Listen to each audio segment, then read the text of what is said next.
Olá, seja muito bem-vindo, muito bem-vinda ao podcast Meu Momento Místico, conteúdo produzido pela WeMystic Brasil. Eu sou a Vivi Peterson, sou jornalista e astróloga e sou eu quem te faço companhia por esta jornada de aprendizado e de autoconhecimento. Se você estiver acompanhando o nosso podcast de qualquer plataforma de áudio, convido rapidamente que vá até o nosso canal do YouTube, já que estamos recebendo, nós aqui da WeMystic, temos a honra de receber para bater um papo, para aprender um pouco mais com o Guilherme Romano. Olá, tudo bem? Tudo bem, Guilherme? Tudo bem, e você? Seja muito bem-vindo. Muito obrigado. O Guilherme é professor de meditação e yoga, filósofo formado pela USP e mestre em ciências da saúde pelo Einstein. Idealizador do Instituto Revolução de Si, dedica-se à promoção das filosofias meditativas da Índia. Com uma sólida formação em ética pela Associação Palas Athena, Guilherme é autor de 3 livros, incluindo A Eterna Dança Cósmica e No Coração da Índia, uma aventura da consciência. Além de suas atividades como escritor, ministra palestras e workshops sobre meditação e filosofia e lidera viagens culturais para a Índia, compartilhando seu profundo conhecimento das tradições indianas. Tudo mudou depois da Índia, Guilherme? Ah, sim, eu ia fazer direito na faculdade, queria fazer concurso público, estava pensando em fazer a carreira mais normal possível. Mais tradicional. Eu tinha acabado de sair de um programa de aprendizagem numa multinacional também, então eu estava...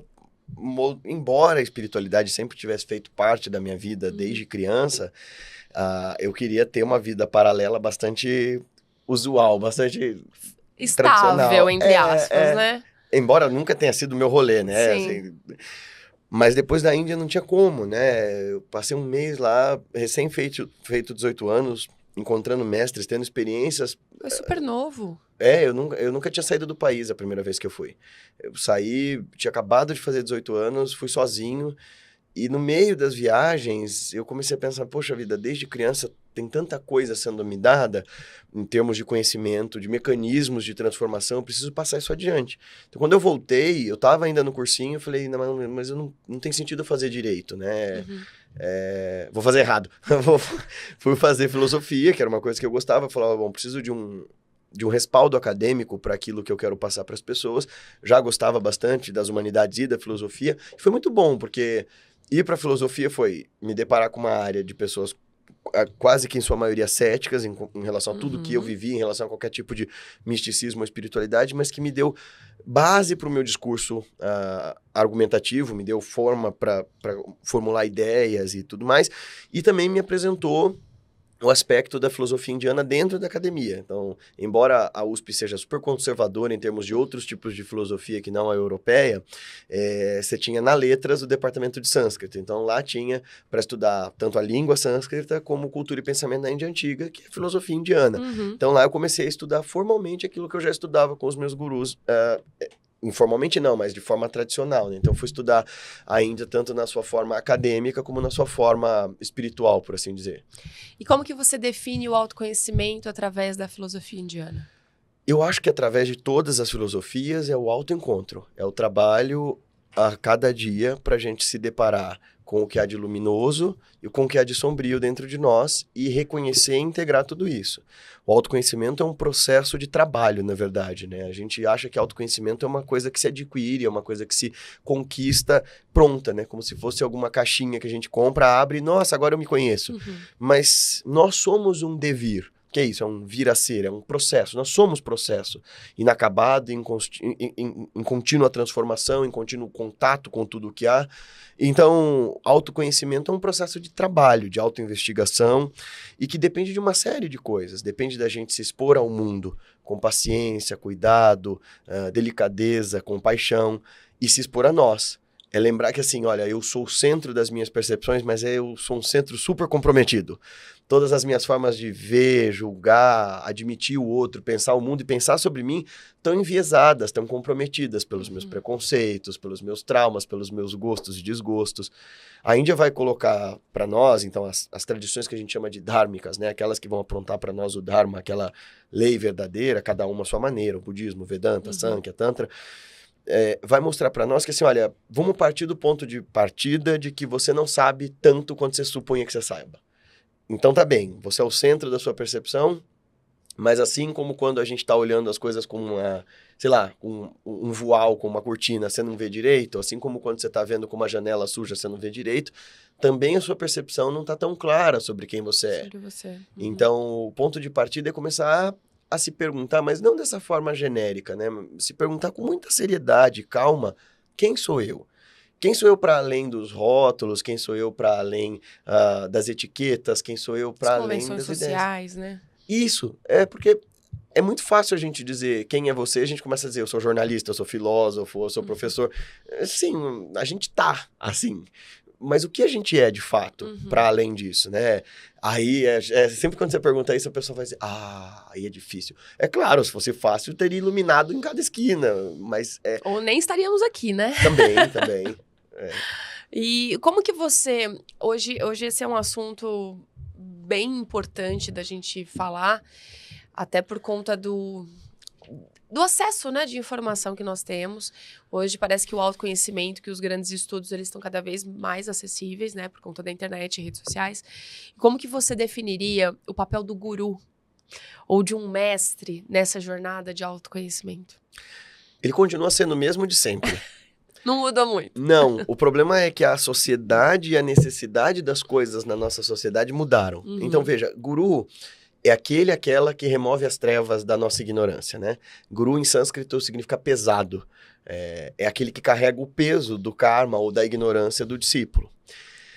Aí que tá. Num tempo em que autoconhecimento virou mais do que uma coisa acessível, virou um produto, falar de mestres que, lá no alto de uma montanha, iluminados e abnegados, sem nenhum interesse pessoal, vão dar o conhecimento para você, é raro.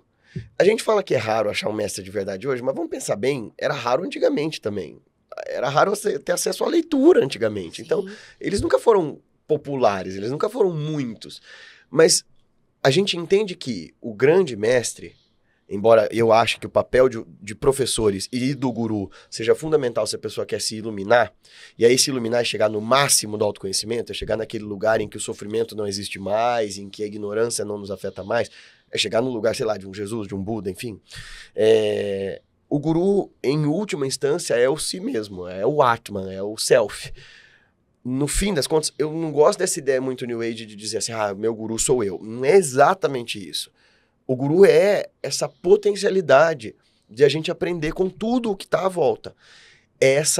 O que eu acho que é diferente dessa nossa postura New Age? Eu acho que é fundamental a ideia de nós termos mestres.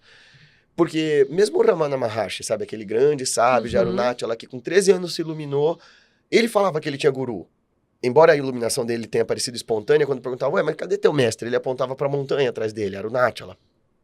Então, quer dizer, a ideia de se submeter, de submeter seu ego, de submeter essa porção nossa, que é tão ignorante, tão ansiosa, tão combativa, tão egoísta, dizer para ela, olha, acalma, você não sabe tudo e você não é o centro do mundo, é parte dessa relação guru-discípulo. E é parte, inclusive, do sucesso do porquê os ensinamentos da Índia sobre metafísica e autoconhecimento vêm sendo disseminados e transmitidos há 5.000 anos.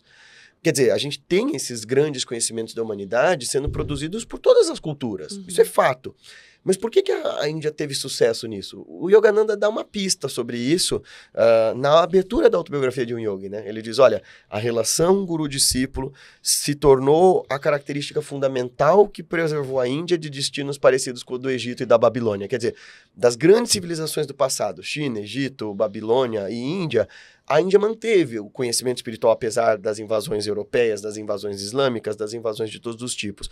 Porque sempre houve esse respeito reverencial aos professores e a transmissão do conhecimento. De saber assim, olha, não é porque eu estou idolatrando um ser humano, isso não é a relação do mestre com o discípulo. É a reverência e o respeito reverencial pelo conhecimento. Aquela pessoa não é um deus, aquela pessoa é o fruto de um esforço que começou muito antes de mim, muito antes dele. Conta para nós dessa linda história de que, desde que existiu consciência humana, cada uma de nós está nesse esforço sincero de saber o que eu estou fazendo aqui, quem sou eu, por que a gente sofre, como é que a gente sai do sofrimento. Sim. Então, Exatamente. essa é a importância e o papel do guru, é lembrar que a nossa história não começa conosco. E isso é muito bonito, porque pensar que a própria vida e a natureza e tudo que nos compõe é nosso guru, é é fundamental para, na eventualidade de você achar o seu Satguru, o seu mestre, você saber como lidar com isso sem a idolatria que um ocidental tem ou com aquela reticência. Porque a gente tem essa coisa, né? A gente é muito empolgado aqui no Ocidente. Ou a gente quer endeusar... Endeusa muito rápido, né? Ou a gente quer rejeitar. E, na verdade, não é a personalidade. Se a gente está falando que todos esses gurus de todas essas tradições, budismo, Vedanta, Tantra, todos eles, falam que o ego é o veneno, você querer idolatrar aquela pessoa é o que os psicanalistas vão chamar de transferência. Sim, eu quero abrir mão do meu ego, mas então eu vou idolatrar o ego do meu mestre, que aí eu compenso e isso. E traz um benefício, né? Sim, claro. Eu aplaco a minha insegurança, meu medo de solidão. Claro. E para você, o que além, claro, de tudo isso... Você acredita que os gurus atualmente, os gurus, vamos dizer assim, os conhecidos, ou até mesmo quem se intitula, né? Esse fazedor de caminhos aí, o ego é o grande vilão? Eu acho que de todos nós, e eu acho que assim, apesar de eu ter muitas críticas a essa hiperpopularização dos caminhos, porque eu acredito assim, é muito bom que a espiritualidade esteja aberta para todo mundo. Eu já fui super crítico a isso, falando, não, só na tradição super rigorosa. Mas a tradição super rigorosa não é para pessoa que está sofrendo porque perdeu um filho, porque está sofrendo porque perdeu um emprego. São várias realidades, né? Exato, e a gente tem que saber adequar isso. E dá para pensar que meditação, por exemplo, tem nível. Meu mestrado me ensinou muito isso, sabe? Porque... meu mestrado ensina meditações, é um programa de educação socioemocional e ética da Emory University, desenvolvido por cientistas e por um monte de monges juntos da equipe do Dalai Lama. E você fala, pô, deve ser incrível. E é mesmo, só que são meditações de 5, 10 minutos. E quando eu, um sadhaka, um discípulo de yogis tradicionais, vi aquilo, eu falei, nossa, isso não deve funcionar. Meditação de 5 minutos? Minha meditação demora 2 horas e meia, 3. E aí, de repente, a prática... a pesquisa era levar essas meditações, esses exercícios de educação emocional para professoras da rede pública do Brasil inteiro. Então, de repente, você estava levando essas meditações para aquela professora evangélica lá dos rincões do interior do Brasil que nunca ia meditar. Uhum. E aí, na hora de fazer as entrevistas para pesquisa, uma delas, assim, aquela senhorinha típica, cabelão, saia, falando assim, nossa, eu ensinei para todo mundo da igreja, eu já ensinei para o meu marido, eu estou me sentindo muito melhor. Caramba, que arrogância é essa, né? De pensar assim, da minha parte, caramba, só o caminho tradicional e as práticas que demoram 3, 4 horas. Funcionaria para todo mundo. Né? Isso não existe. Então, por um lado, eu acho sim que a popularização do caminho é muito boa. Por outro, quanto mais aberto for um caminho, menor a potencialidade de iluminação.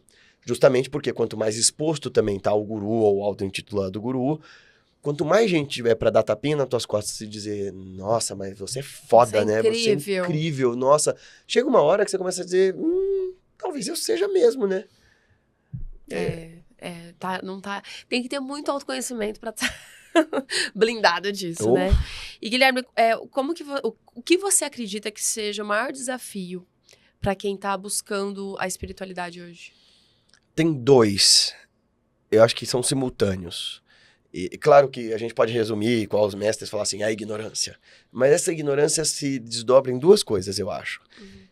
A gente tem muita oferta, como nunca houve antes. Então a gente tem um bombardeio de informações absurdo. Uhum. Isso gera em nós essa ansiedade e essa incapacidade de ir fundo em qualquer coisa. Então falta disciplina e penetração no caminho, sabe? Para você realmente ter a disposição de agarrar alguma coisa e ir a fundo. Uhum. Então, por um lado, falta essa disposição, esse vigor, essa disciplina, essa tenacidade. E não é nem porque a gente está muito preguiçoso, não é nem porque a gente gosta, né, de achar com esse discurso da procrastinação que todos nós somos preguiçosos e pouco produtivos, mas a real é que a gente faz mais coisa ao longo do nosso dia do que a média da população jamais fez 100 anos atrás. Mesmo quando tinha jornadas de trabalho super exaustivas e trabalhos braçais, a nossa atenção está estilhaçada. Então, falta para nós essa capacidade de ir fundo de focar. Em alguma coisa e focar. E a outra coisa é esse consumismo espiritual dá para nós essa arrogância, essa soberba de dizer, eu já sei, mas não pratico, eu já sei, mas não vou fundo. Então, você tem um lado que é a falta de profundidade e o outro que é essa arrogância de achar que você já sabe porque você já leu. E quando a gente fala de conhecimento espiritual, em qualquer tradição, essa coisa de teórico e prático não existe diferença. teoria e prática ou são uma coisa só, ou não existe, você não sabe. Uhum. E as tradições, eu vou falar das tradições indianas, mas aí você pode, claro, ampliar, né? Como que é a outra palavrinha que está se usando muito hoje, que são os propósitos. Propósito de vida. Como que as tradições indianas, ou até mesmo outras, podem nos ajudar a encontrar isso? São dos conhecimentos mais bonitos que a Índia tem. Jura? Em termos de síntese, de como a gente funciona, que eu conheci, né? Uhum. Eles falam que nós, seres humanos, todos temos 4 desejos essenciais, 4 propósitos, portanto. Eles são chamados de purusharthas. Purusha é ser, é homem, indivíduo, né? E artha é objetivo. Então, são os 4 grandes objetivos do ser. Eles são kama, artha, dharma e moksha. Então, o que é isso? Todos nós somos dotados de kama, que são desejos sensoriais. Nosso corpo pede para nós sensações gostosas. Uhum. Sexo, comida, bons perfumes, boas músicas. Nosso corpo pede para nós também segurança. Então, a gente quer dinheiro, a gente quer sucesso, isso é a artha. A gente tem desejos ideológicos, o ser humano tem isso, né? Que é o dharma. A gente quer a sensação de estar correto, a gente quer a sensação de estar na verdade, deturpado ou não. E a gente tem desejo essencial, que é moksha, é o desejo por libertação, é o desejo por iluminação, é o desejo espiritual. Meu mestre explicava que todos nós temos, em qualquer grau, esses 4 desejos. Sejamos nós iluminados ou gente como eu e você. Ou um psicopata, né? Todos nós temos isso. Então, em excesso ou em falta. Então, a pessoa com excesso de desejo sensorial, kama, é uma pessoa que está na fricção, sei lá, ou por sexo ou por comida, está na compulsão. A pessoa com falta disso é uma pessoa com falta de libido, falta de vontade de viver. Uhum. Não é um monge. O monge ele tem um certo equilíbrio, ele sabe apreciar as coisas da vida, mas ele sabe aquele justo meio em que não é excessivo. A mesma coisa, artha, os desejos materiais. O excesso disso é ganância, é cobiça, é corrupção. A falta não é a abnegação, não é o altruísmo. A falta é a indiferença, é o desleixo, é o descuido. O dharma, o excesso disso, né? Então quando ele está em superávit, né? Ou em déficit, né? Quando ele está desequilibrado... Excessos para positivo ou para negativo. Isso, quando ele tem o excesso na hiperpositivação de dharma, você vira um moralista, você quer convencer todo mundo do teu ponto de vista. Uhum. Você vira um fanático. Quando você tá com falta disso, você é imoral, você é sociopático. Uhum. O excesso de moksha, o excesso de desejo de moksha não é o desejo ardente por Deus, é fanatismo espiritual, é delírio. A falta é o niilismo. O eixo fundamental nesses desejos, a observação. E como é que você chega nesse equilíbrio desses desejos? Aí é o autoconhecimento. Onde é que estão meus desejos? É por isso que toda a tradição espiritual, do hinduísmo ao sufismo, as tradições europeias, vão falar para nós, para a gente se questionar sobre os nossos desejos. Qual é o desejo do seu coração? Onde é que essa bússola te aponta? E é claro, a maior parte das tradições espirituais vão dizer, olha, cuidado, porque os teus desejos são a causa do seu sofrimento. Mas não porque desejar por si seja errado. O desejo é o que nos move adiante. Uhum. Desejar o bem é o que faz a gente fazer o bem. Desejar a melhora das coisas é fazer a gente melhorar as coisas. Desejar viajar me faz sair do lugar. Uhum. O problema é o apego que eu tenho aos desejos. O problema é o apego que eu tenho ao resultado das minhas ações. O problema é quando eu suponho que para cumprir meus desejos eu tenho que tirar qualquer um e qualquer coisa da frente. Esse é outro ponto tão legal dessa ética do yoga, né? E quando eu falo yoga, é todo esse arcabouço de filosofias da Índia. É se perguntar fundamentalmente a diferença entre desejos e necessidades. E isso é uma coisa profundamente espiritual. A gente quer falar de vida após a morte, de fenômenos, mas a gente nem se dá conta de pensar a diferença entre essas coisas. Porque a gente gosta de dizer, eu preciso desse sapato, eu preciso desse novo jogo de, sei lá, de tarô, eu preciso de ir nessa feira, eu preciso dessa viagem. Calma. Precisar são 4 coisas. Você precisa de comida, você precisa de abrigo e segurança, e você precisa de pertencimento. Dessa sensação de eu faço parte, essa sensação de acolhimento. Isso é necessidade. O resto você quer. E tá tudo bem querer. Mas a gente tem que colocar o querer no lugar que ele merece. Assim, eu quero, é legítimo o meu querer, eu tenho que avaliar, ele faz mal pra mim, ele faz mal pro outro, é legítimo o que eu queira. Eu posso ter isso agora? Porque esse é o ponto de partida de qualquer caminho espiritual, do estoicismo ocidental ao budismo, passando pelo yoga, para dizer para você, olha, você coexiste com outras incontáveis formas de vida. E a sua forma de desejar, e a sua postura de pensar, e as suas atitudes todos os dias vão afetar não só você, mas todo mundo que está à sua volta. E se você não entende que espiritual é aquilo que te conecta essencialmente com toda forma de vida, então você entendeu tudo errado sobre o que é espiritualidade. Fonte, né? Nossa, perfeito. Mas a falta também, né, Guilherme? Porque quando você tem desejo, então você deseja uma coisa, mas te falta ali a libido realmente, de se movimentar, também é um atentado contra a vida, não? Sim, a gente tem essa ideia de que privação é punição, né? Essa ideia de que, para eu ser espiritualizado, eu tenho que me punir. A gente vem dessa tradição cristã ocidental de se chicotear e se culpar pelos desejos. Essa nunca foi a postura de um yogi. Eles entendem, olha, os desejos são fonte de sofrimento, porque é como tentar matar a sede bebendo na água do mar. Eu vou beber e não vou matar minha sede, vou beber mais e uma hora eu morro desidratado, embora eu esteja cheio de água. A coisa é entender a postura sobre esses desejos. Meu mestre costuma dizer assim, não se pode abrir mão daquilo que ainda te faz falta. Ora, ele não tá dizendo pra você assim, toca o puteiro, Vivi, pega todo mundo e tal. Não é nada disso, é assim, ele tá dizendo, observa a natureza desse desejo. Te faz bem, te faz mal, mas não se puna por você desejar. Entenda a natureza do desejo. É claro que a gente tem que discutir isso com muito cuidado, porque fica parecendo assim, e se o cara deseja matar alguém?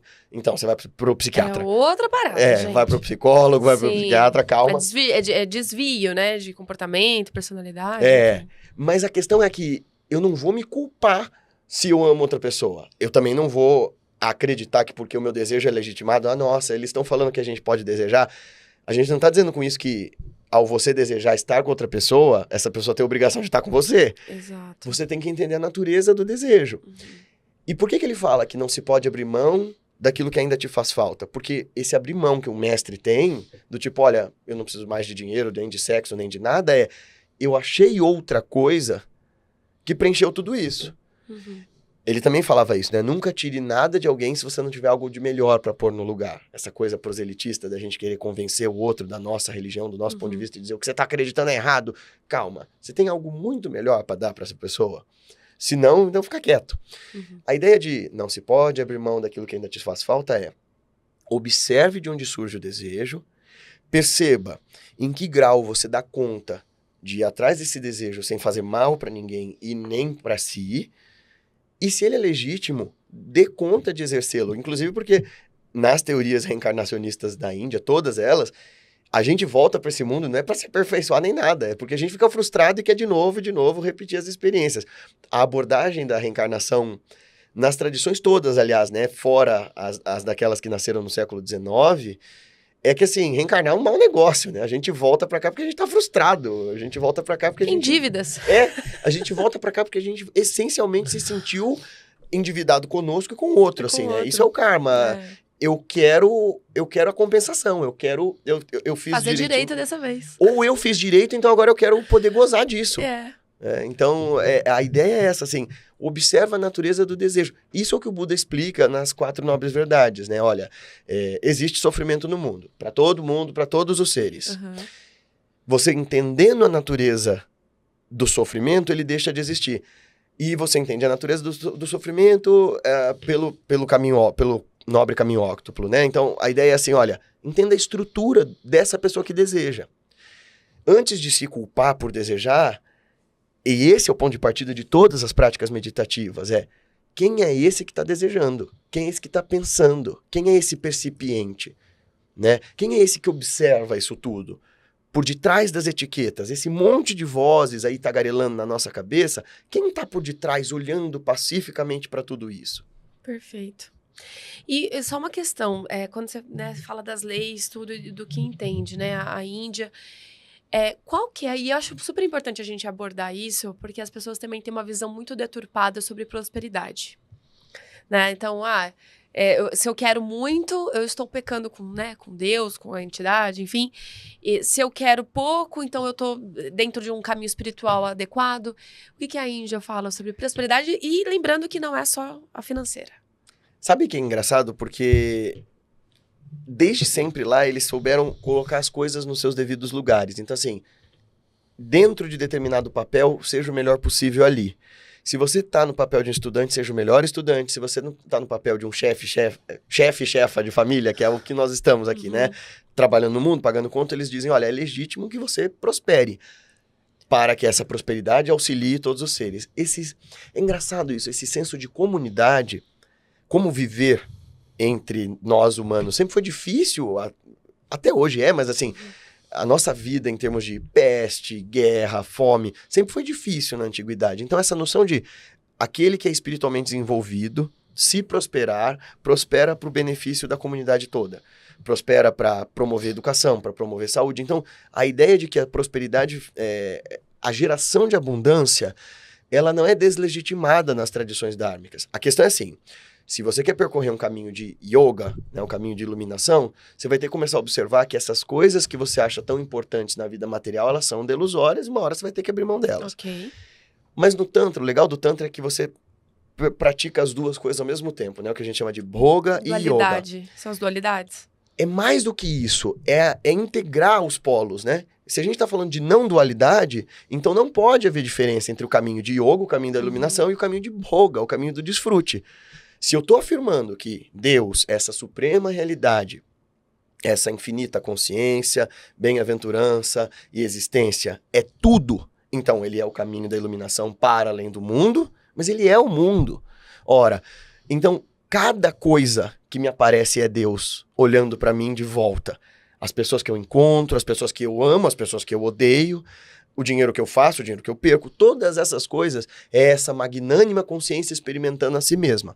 Então, é muito comum nas tradições indianas você ter histórias de reis e grandes mestres super iluminados, mas que eram reis e cheios de fortuna. Você vê as imagens de Krishna, dos príncipes Pandavas cheios de joias e tal.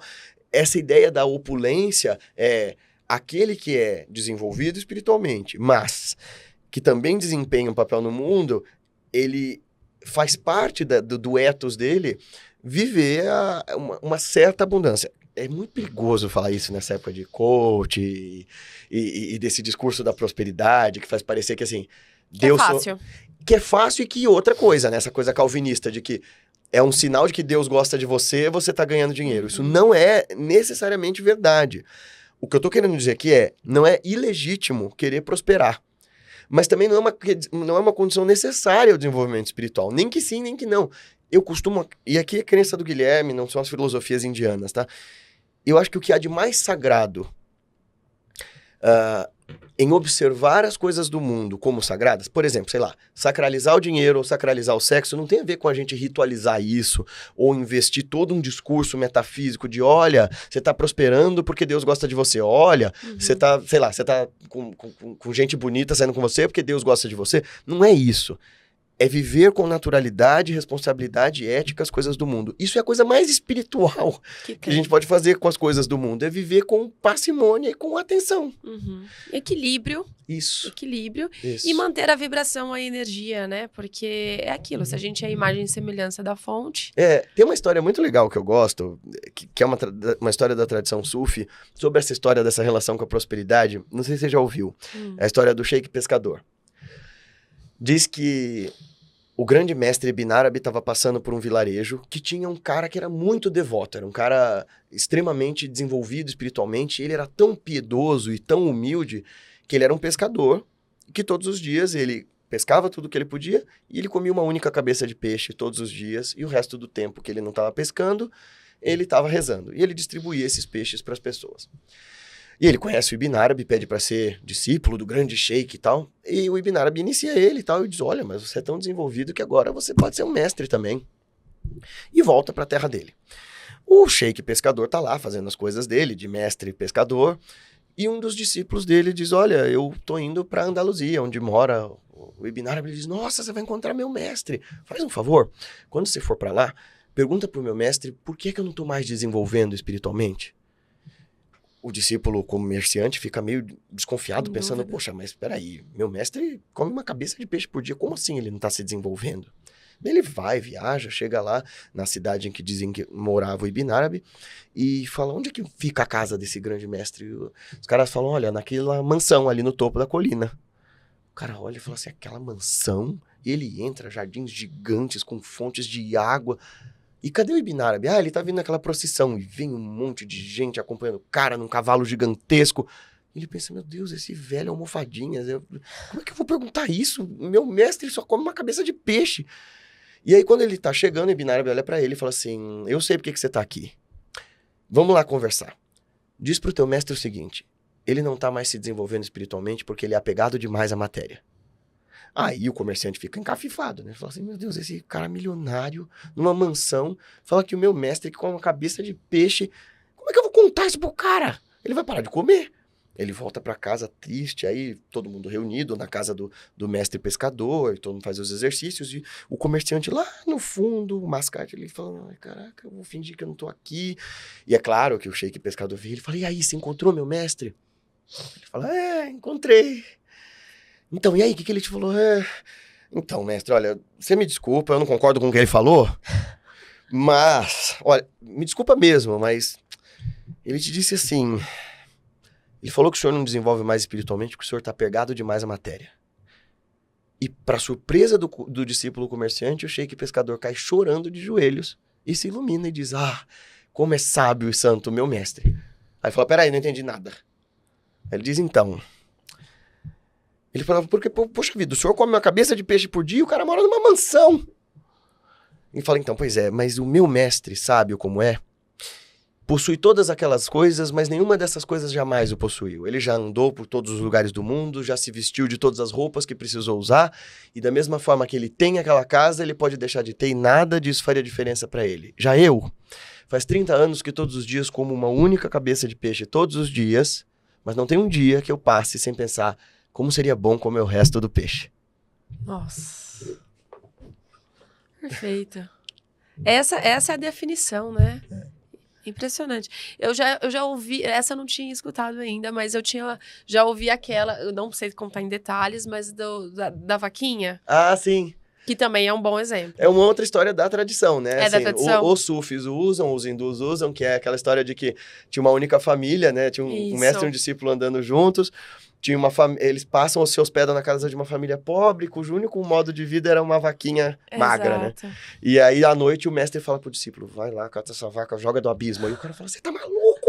É o único meio de vida. Não quero saber, não, você é meu discípulo, me obedece, taca lá. O cara faz isso, mas aí ele vai embora com o mestre puto da vida, falando que bosta de mestre esse meu, psicopata, maluco.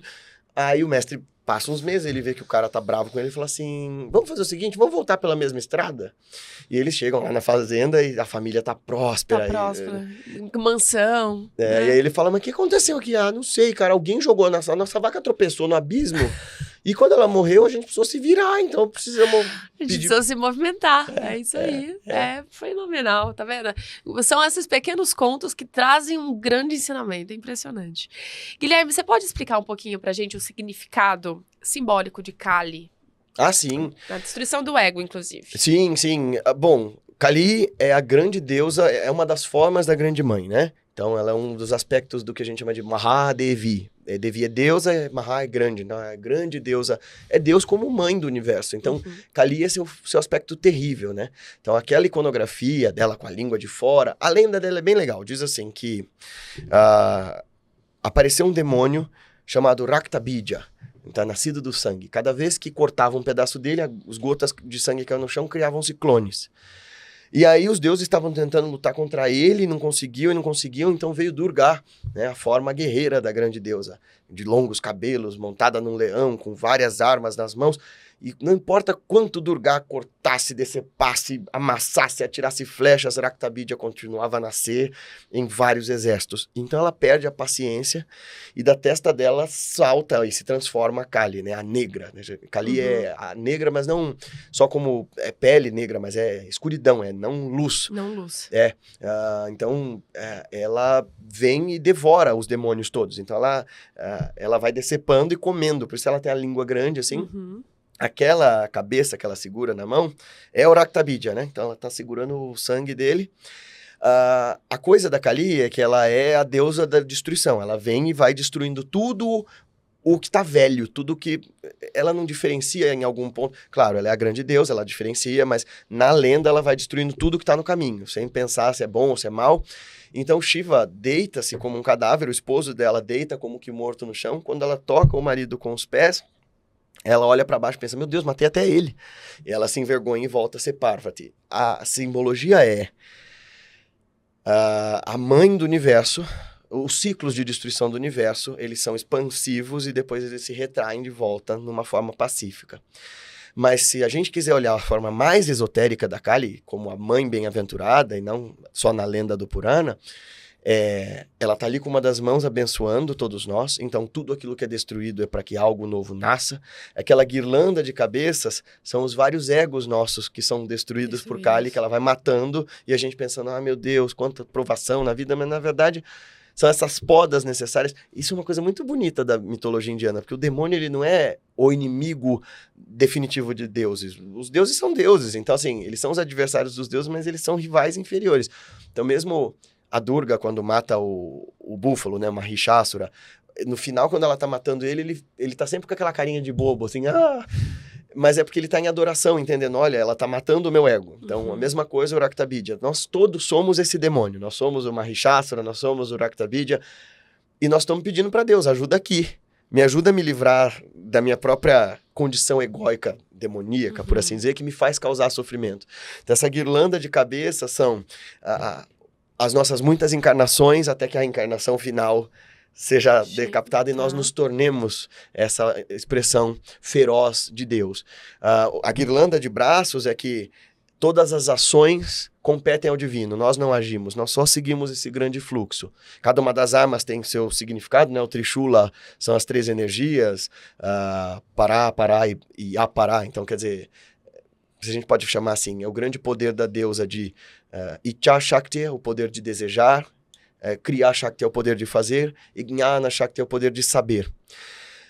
Shiva está deitado como que morto, porque no tantrismo mais profundo, todo o universo é uma unidade perfeita, é um Advaita, que se aparece como Shiva e Shakti, o Deus e a deusa. Nós todos somos o Deus e a deusa, não como masculino e feminino, como sexo, mas como polaridades do universo. Shiva é a consciência pura. É engraçado isso, né? Na tradição indiana, o masculino ele é passivo. A consciência pura ela é inerte sem Shakti. O poder de Deus vem do feminino, ela é a dinâmica. Então, assim como a gente diz que é o fogo e o poder de queimar, não dá para separar Shiva de Shakti. Mas para fins da gente entender, Shiva é a pura consciência, é o poder de saber. Mas a dinâmica de fazer aparecer, conhecer, gerar, produzir, nascer, viver, morrer, vem da grande deusa. E Kali é esse aspecto da mãe universal, nessa dinâmica feroz, que a gente chama de graça feroz, né? Que é espantoso, assim como o Bhairava aqui no meu anel, né? É Shiva também no seu aspecto feroz, que é para além da vida e da morte, né? Tanto Bhairava quanto Bhairavi são essa forma do divino que quando você está fazendo práticas para ter um contato direto com esse divino absoluto, ele parece monstruoso e terrível, né? Kali também, porque nós estamos falando de olhar do nosso ponto de vista infinitesimalmente pequenino para o infinito. Então a gente olha e faz... Então essa é a ideia de que parecer assustador.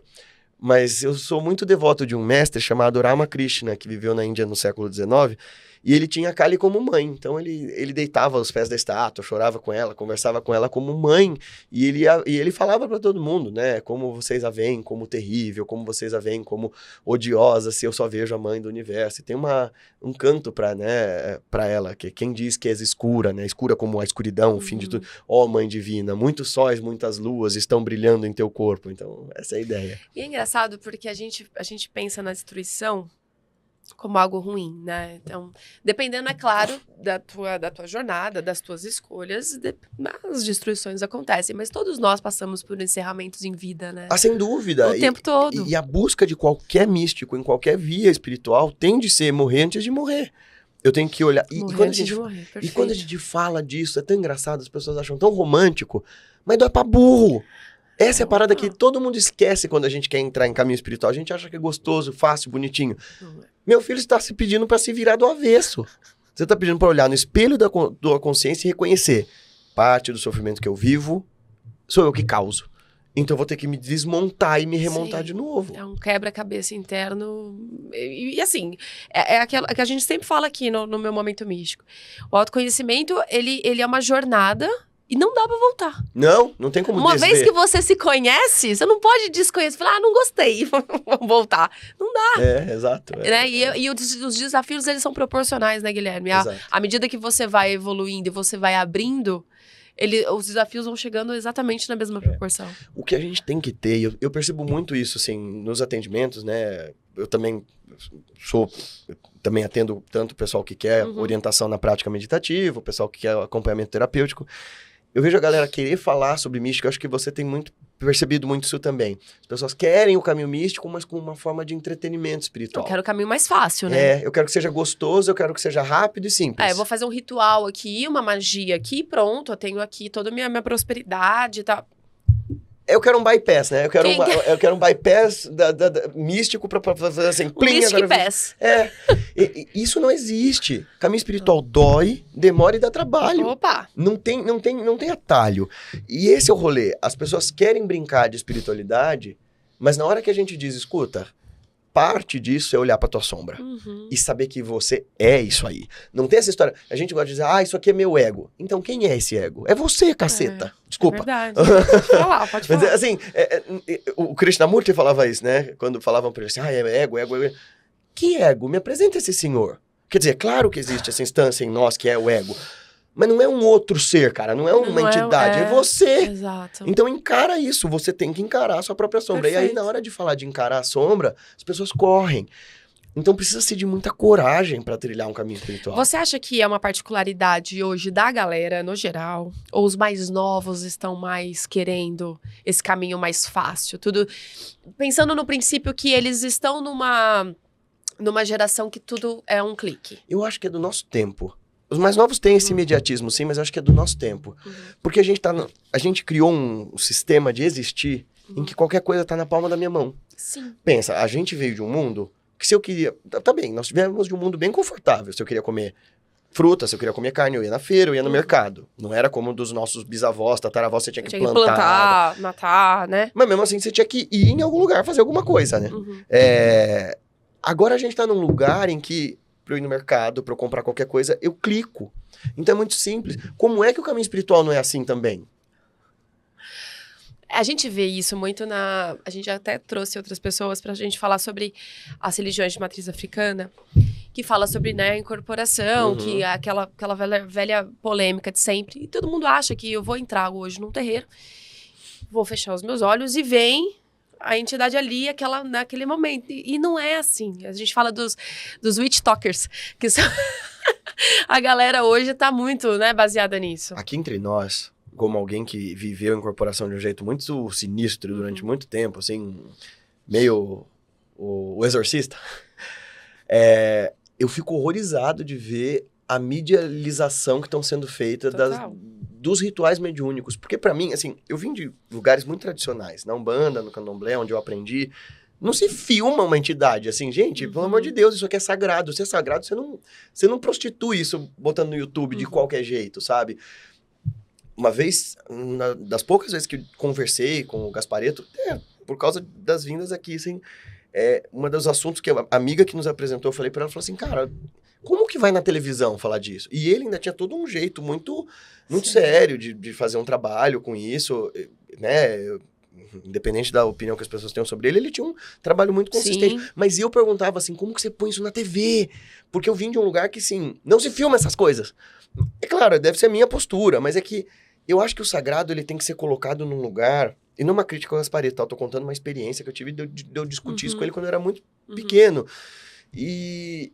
Porque hoje eu vejo isso e falo assim, cara, isso não tem nem nada a ver com o que ele fazia. Ele tava tentando levar ajuda pras pessoas de forma midiática. As pessoas estão tentando ganhar like com incorporação. Isso pra mim é de enlouquecer. Eu entendo que na época, inclusive tem um vídeo muito famoso dele no programa do Jô, fazendo a pintura. É impressionante, ninguém fazia isso como ele. Então, e eu acredito muito que seja, assim como a mãe, né, de escrever os livros, é justamente pra tornar, vamos dizer assim, acessível pra época e pra desmistificar.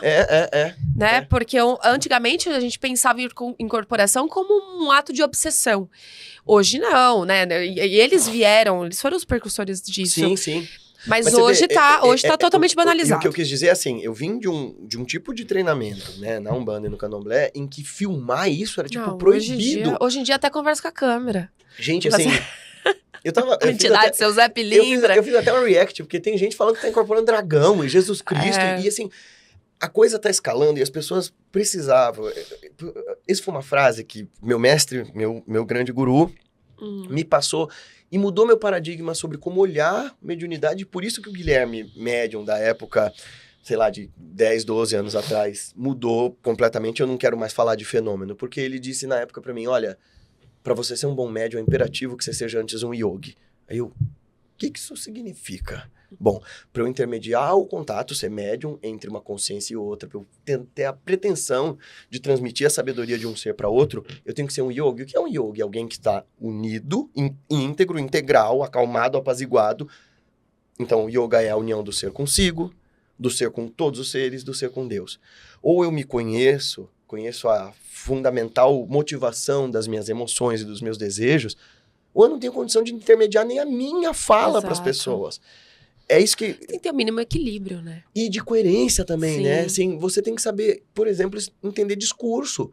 Peraí, você está desenvolvendo uma ideia, isso é desesperador, assim, as pessoas falam e não se ouvem. Então, eu só quero vomitar ideias, eu quero que alguém escute.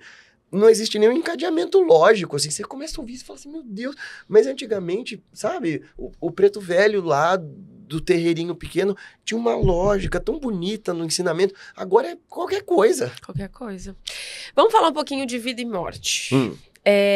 Conceito de Maia, o véu de Maia, como que isso pode se relacionar com a ilusão de vida e morte? Bom, vamos lá. Maya é um conceito que, a depender da tradição, então você está falando dela no budismo, no Vedanta ou no hinduísmo, então no budismo, no tantrismo e no Vedanta são coisas diferentes. No Vedanta, no Advaita Vedanta, Maya é tudo que a gente percebe, meio Matrix mesmo. Olha só, essa realidade nem existe. O que existe é o si mesmo. Eu estou vulgarizando muito, gente. Se alguém é professor de filosofia indiana, eu estou tentando explicar de um jeito fácil. Vamos dizer assim, para explicar o que seria Maya. A gente entra num quarto escuro e eu fico apavorado de medo dizendo que tem uma cobra ali. Perfeito. Aí você fala, Gui, sossega o facho. Aí você acende a luz, não tinha nada. Não tinha nada. Uhum. Então, essa ilusão de que havia uma cobra, eu criei sozinho. Uhum. Não tinha cobra, não tinha nada.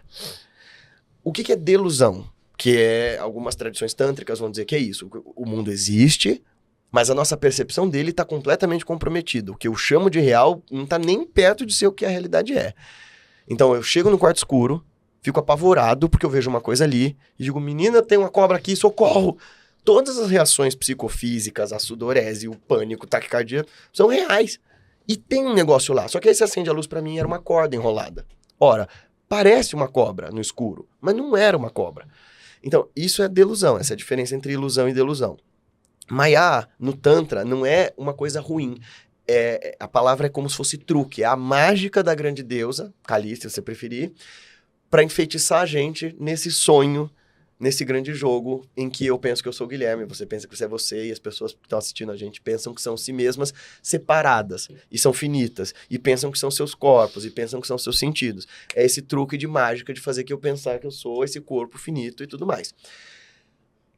Essa ilusão de Maya, em se tratando de vida e morte, faz a gente pensar que meu processo de existência está atrelado somente às sensações desse corpo. Até porque toda lembrança que eu tenho de mim... É o que eu conheço. É o que eu conheço. Todo referencial que eu tenho de mim é quando alguém começou a me chamar pelo nome que me deram e eu comecei a entender, Guilherme sou eu, Guilherme é essa condição aqui, esse corpo, esse pedaço de gente...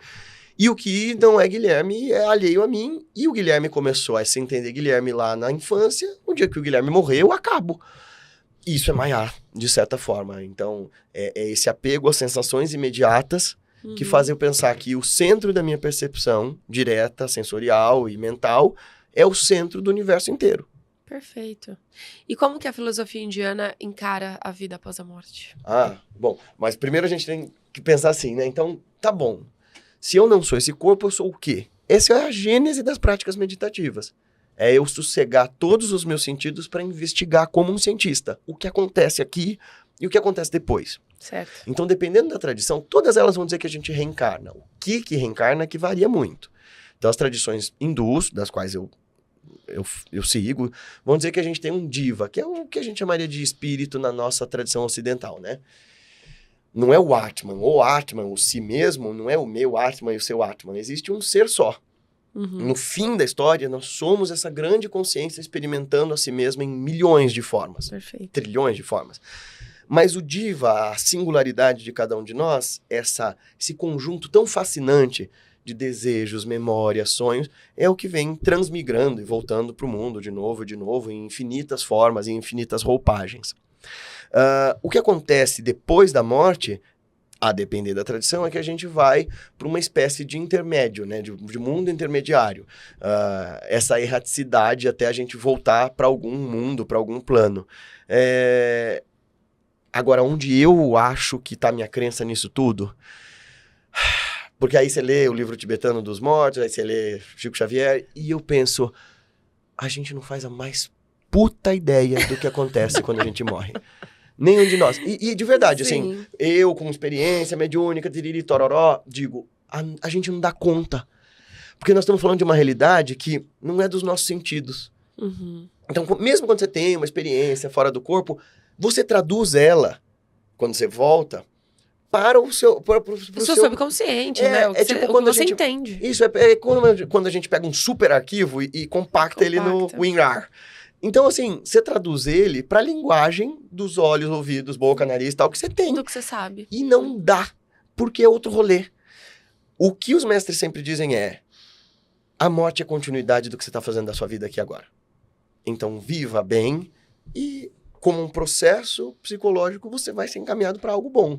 Seja escravo do seu medo aqui, e você vai viver o inferno aqui. Você não precisa ir para nenhum lugar. Veja uma pessoa em crise suicida ou em crise psicótica, e você vai ver uma pessoa vivendo o inferno viva. Viva. A gente tem uma ideia, né? Através dos livros, através de cartas e tal, mas a gente... Eu acho que nada disso ainda deveria ser tomado como concreto. Assim, olha, isso aqui é a resposta. Com certeza. Não é uma verdade absoluta. Assim, eu não tenho dúvida que a consciência continue. Como é isso? Eu não sei. De que forma, né? Bom, a gente queria ter muito mais tempo. Não, ainda não. Tem mais um tempinho. Eu quero entrar num assunto que daria um outro podcast, que são chakras. Mas a minha primeira pergunta seria o que a galera também tá falando bastante, e nada melhor do que você pra explicar, o despertar da Kundalini.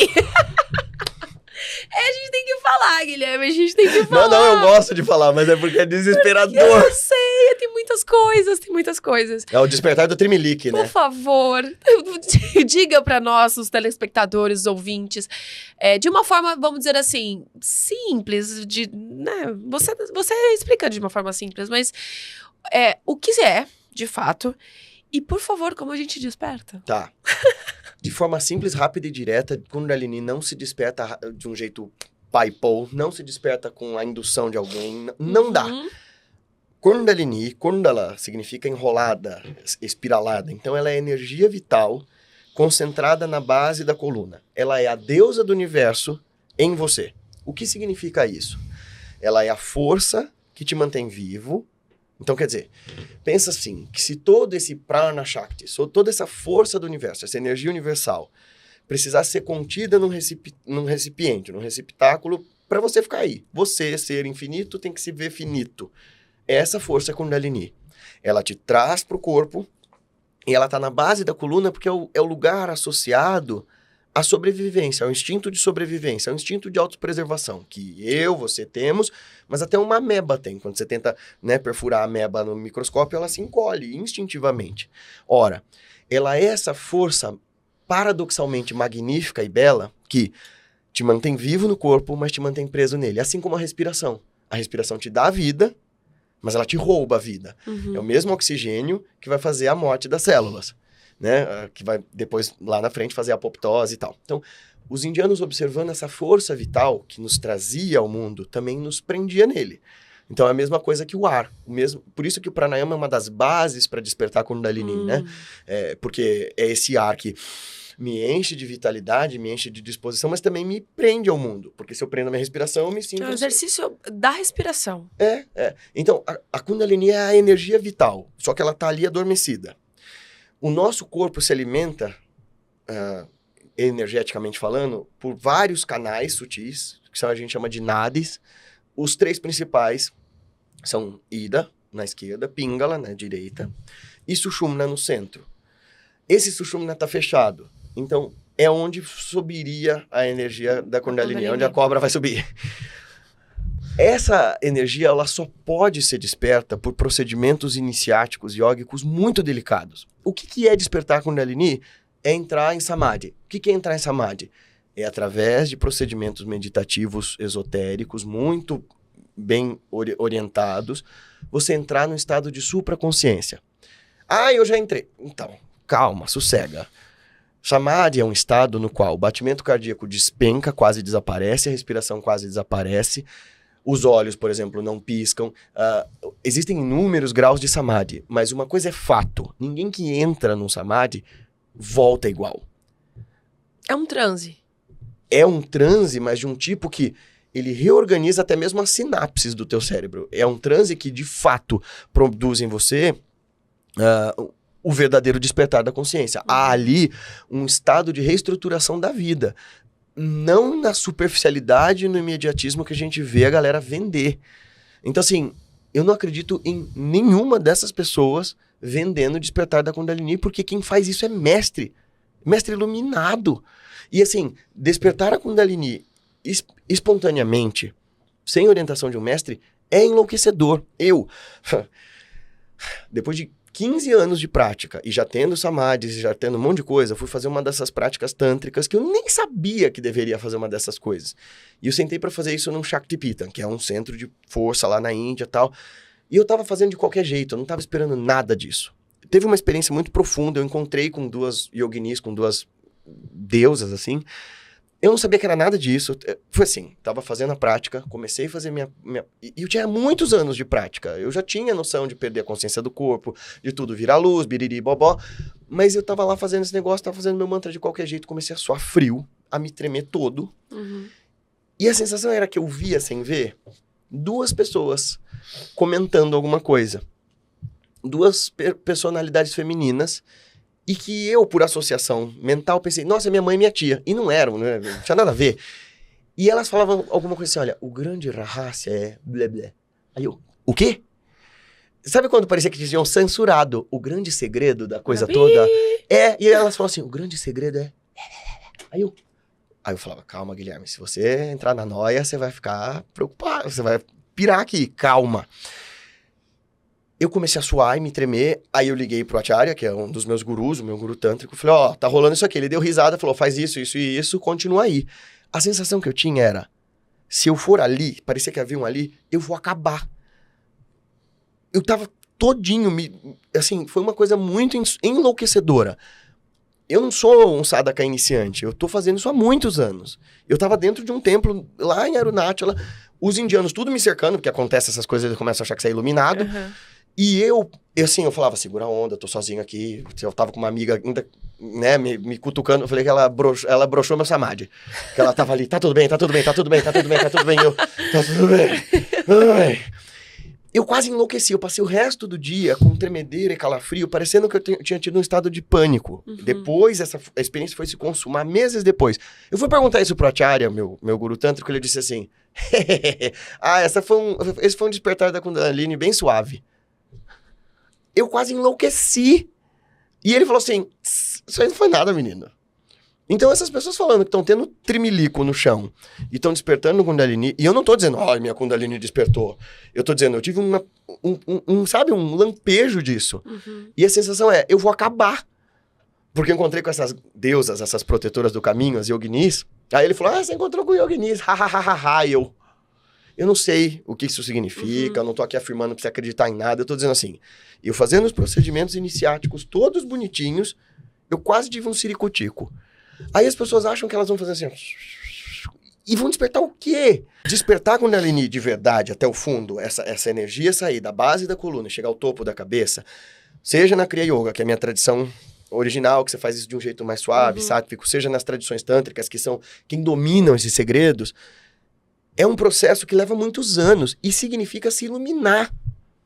É romper com o samsara, é romper com a delusão.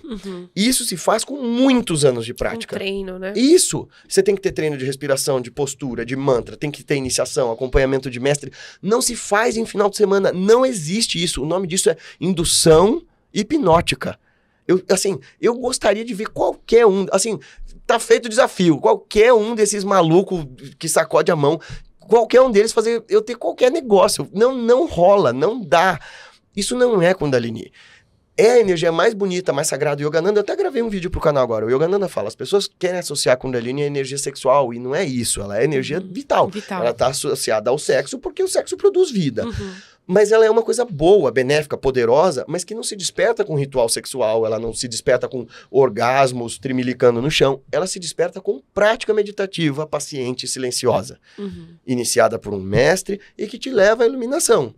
Eu nem devia ter contado essa experiência aqui, mas eu queria contar assim, um acharya tântrico falou pra mim, oh, that is a soothing, after all, this is a soothing Kundalini awakening. Tipo, ele fez assim, não, cara, para com isso, essa tua experiência que você deu um chilique, foi um negócio suave.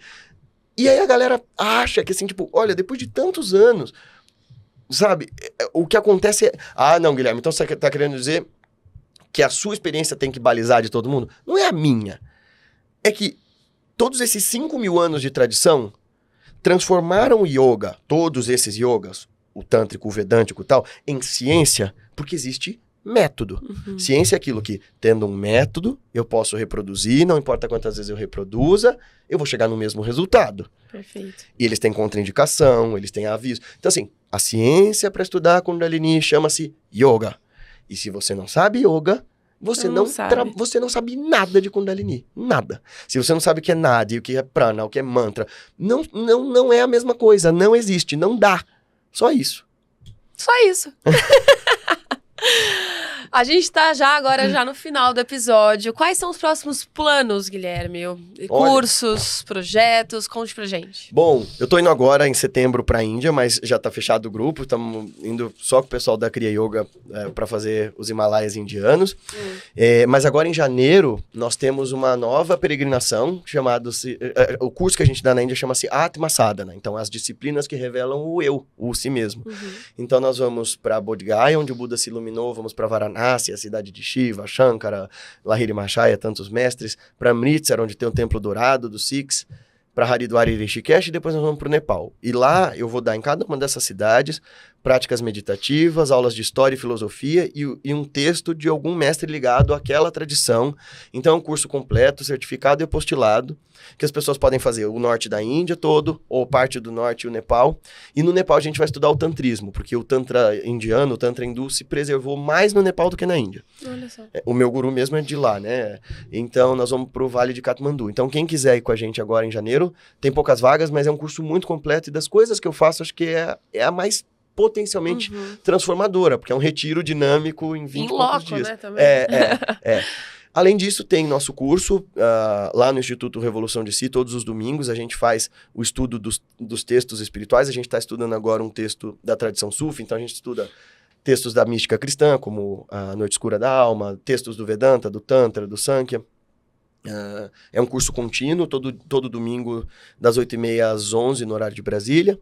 A gente quer que seja às 11h, né? Mas vai sempre às 11h30. Tem palestras, tem workshops, tem o meu canal no YouTube. E quem quiser um acompanhamento pessoal, tanto para orientação na prática espiritual, na sadhana, ou para o atendimento, né? Porque as minhas pós-graduações em análise junguiana e em cultivando equilíbrio emocional me habilitaram para atender. Então, as pessoas que me procuram tanto para orientação pessoal ou para acompanhamento terapêutico também tem. Acho que é isso. É só isso. Só apenas. A gente queria te presentear. Puxa vida! Pois a Wimishk também possui uma loja, né? De produtos esotéricos ou espirituais, Ai, enfim. Lindo. Então, por favor, nada, né? Obrigado, nossa, que ele não lindo. conheça esse produto. É de pedra, que lindo, Sim, adorei. se quiser abrir, pode abrir. Pode. A Wimishk, né, tem uma seleção de produtos na loja. produtos esotéricos ligados também a práticas meditativas, oráculos. lindo, Então a gente escolheu gente. aí pra você. Eu adorei. Aqui. Posso deixar aqui? Tá, isso. Eu vou abrir. Pode abrir, pode abrir. Você sabe o que significa japa mala? Ai, o quê? Não Japa sabia. Japa é repetição. Ah, sim. Então, mala é colar. É um colar de repetição. E ele é, né, utilizado para meditação. Isso, sim, sim. Uhum. Fundamentalmente, o japa é uma das coisas mais poderosas. Se você perceber, toda a tradição mística desenvolveu uma forma de repetição ou de ladainha. Quer dizer, a nossa mente inquieta, tumultuada, afoita, cheia de influências, cria caminhos e fica falando o tempo todo. O primeiro passo de um meditador para acalmar esses tumultos é criar um padrão de repetição para si. Então... uma constância. Isso. Tudo é ritmo, né? Então, essa é uma das coisas que os mestres aprendem, ensinam com muita beleza aqui. Assim como música, como vibração, tudo é ritmo. Então, já que a mente tá lá pensando, ai, a louça que eu esqueci de lavar, meu Deus do céu, eu já tenho que pagar boleto, Ao invés disso, eu crio um padrão. Por exemplo, sei lá, Om Namah Shivaya, Om Namah Shivaya, Om Namah Shivaya. E cada vez que a minha mente vai para fora, eu trago ela de volta. E eu crio essa disciplina. Isso é o que define yoga, na verdade, né? O segundo sutra do Yoga Sutra diz assim que a definição é Yogas Chitta Vritti Nirodha. Yoga é a cessação dos processos da consciência ativa, das tempestades da mente, das volições da mente. É a disciplina que eu trago para a mente e feito isso. Aí você me perguntou, volta no começo da pergunta, o que é autoconhecimento? Para o yoga, é isso. Yogas Chitta Vritti Nirodha. Quando cessa as tempestades da consciência, ele diz, Tada Drashtu Swarupevasthanam. Quer dizer, feito isso, o percipiente, o observador, a testemunha, é capaz de se reconhecer na sua própria natureza. Olha, maravilhoso, que lindo. Muito obrigado. Olha aí. Ela ficou chique. Acho que gostou, né? Que você faça muito bom proveito, que ele vá pra Índia com você. Vai sim, olha que lindo. Guilherme, muito obrigada. Em nome da WeMeet, que eu agradeço muito a sua participação, a sua aula aqui com a gente. Volte, por favor, mais vezes. Pode deixar. E a gente vai ficando por aqui. Semana que vem tem episódio inédito também. Não esqueça de dar seu like, comentar, compartilhar, né? Que a gente sempre agradece aqui a sua participação. Um grande beijo e até a próxima.